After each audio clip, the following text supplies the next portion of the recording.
the middle of the street. Because I own the West Coast. What do you mean cross, yeah? In the middle of the street I walk. Who's gonna stop me? Anyone gonna stop me? From Flow Rider. Right, Conor!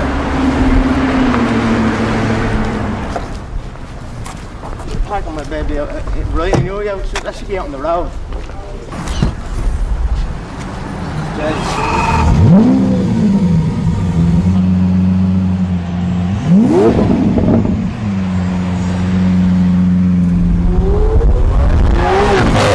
Fast. It's powerful. This life is a good life.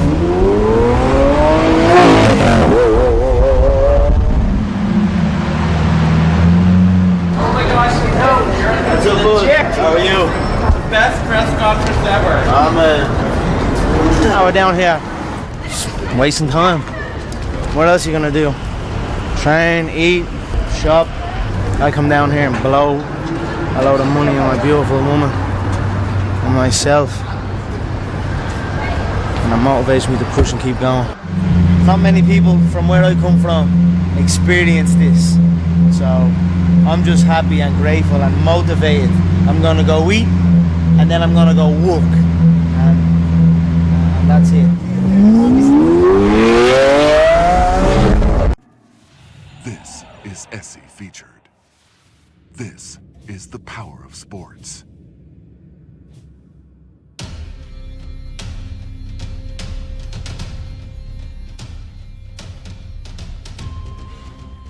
There's no talent here. This is hard work. This is an obsession. Talent does not exist. We are all equals as human beings. You could be anyone. If you put in the time, you will reach the top, and that's that. So I am not talented, I am obsessed.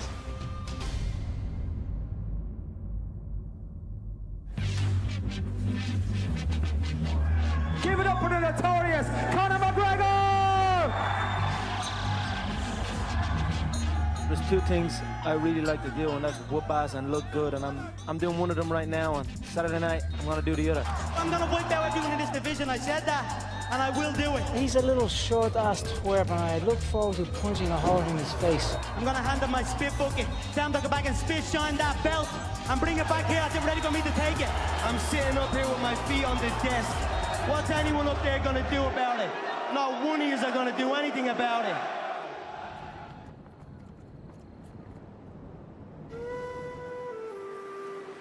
Conor was born in Dublin City in one of the national maternity hospitals here, 12th of July 1988. Midwife turned to my wife and said, this guy is going to be a boxer, because he came out of the womb with his fists clenched. So he was destined to be a fighter, I think.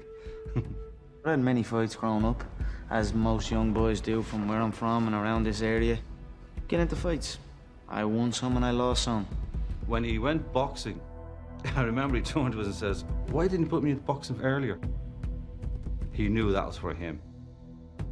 Conor first stepped into my gym when he was about 16. Conor did stand out early on in that he could hit hard, and he also had a, let's call it a gregarious personality.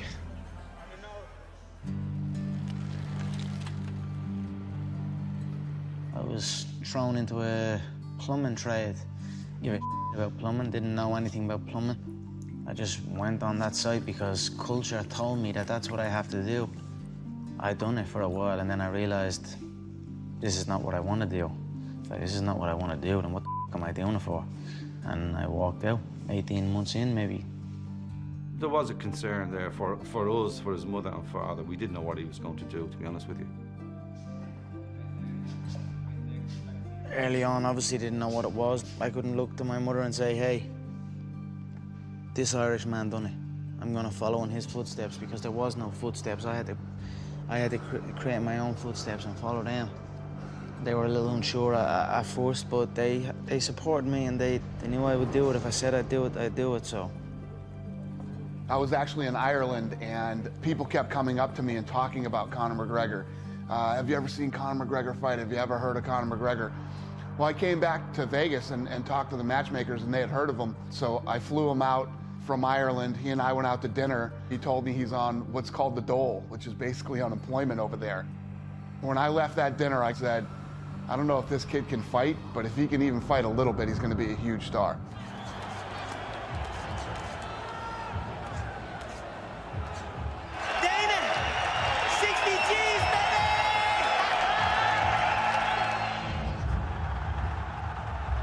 There's only 9,000 people that can get into that arena in Dublin, and it sounds like there's 90,000. It was a phenomenal night for the sport in our country, and it sent it into the stratosphere over here. We're not here just to take part, we're here to take over. He wasn't in the UFC to make up numbers. He wasn't there to be a token Irish guy. He was there to take over, and that's what happened over the last 12, 24 months. The numbers don't lie.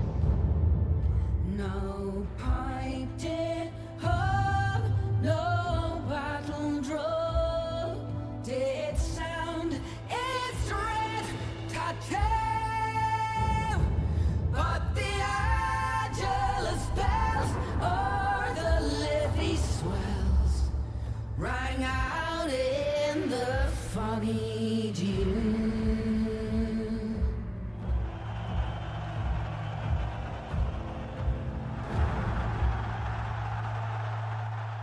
When Conor won the interim title and he beat Chad Mendes, I think it boosted the confidence of European fighters that they can compete at this level. You know, these guys will come up every once in a while that have that it factor, that thing that other people are attracted to. He speaks well, he's very funny, he's a home run. I'm the real champion. At the King of Dublin, yeah? You're looking at him.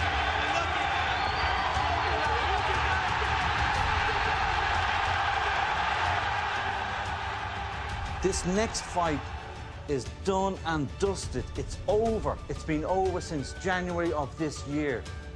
Aldo is a busted flush at this moment, okay? He's finished. After the Dennis Siver fight in Boston, remember when Conor jumped the ring and he was in Aldo's face? That moment, the fight was won. Conor McGregor is going to crack Jose Aldo's skull. I'm not happy to say that, but I think Jose Aldo would want to have a good craniologist on standby. Look into my eyes, little man. Little Brazilian. Ooh, vamos, hey. If he shows up, he will be agitated, he will be over-emotional. If I half faint, he will overreact. He will drain himself from this. He will panic. He will overload on the right hand. I will slip the right hand and bang the left hook. That will be the beginning of the end. McGregor, how long is it going to take you to rip his head off? It will be done in one.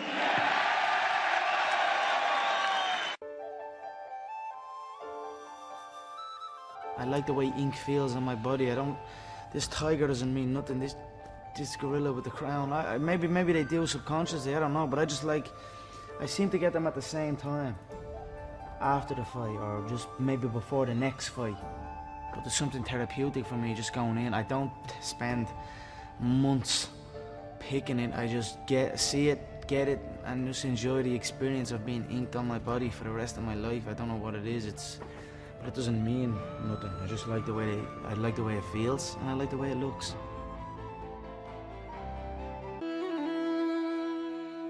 Balance is everything.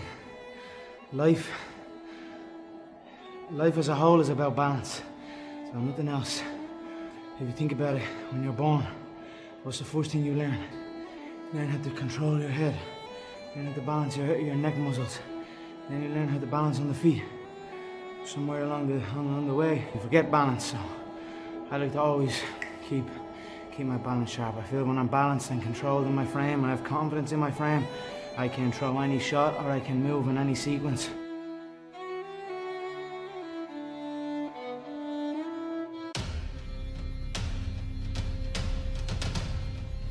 Before me, nobody knew nothing about this sport. Nobody gave a shit about this sport. We were looked down upon. It wasn't true. We weren't even considered. Not only in mainstream or whatever you want to call that, but even in fight circles, in real fight circles. We had a reputation, but in pure fighting, we had no reputation whatsoever. So I'm proud to be putting my nation at the forefront of the fight game where we belong. We're less than 2 weeks away from UFC 189. Jose Aldo is your opponent for that. And I was fascinated by your move in the news conference. I know you guys are always trying to get into the head of your opponent.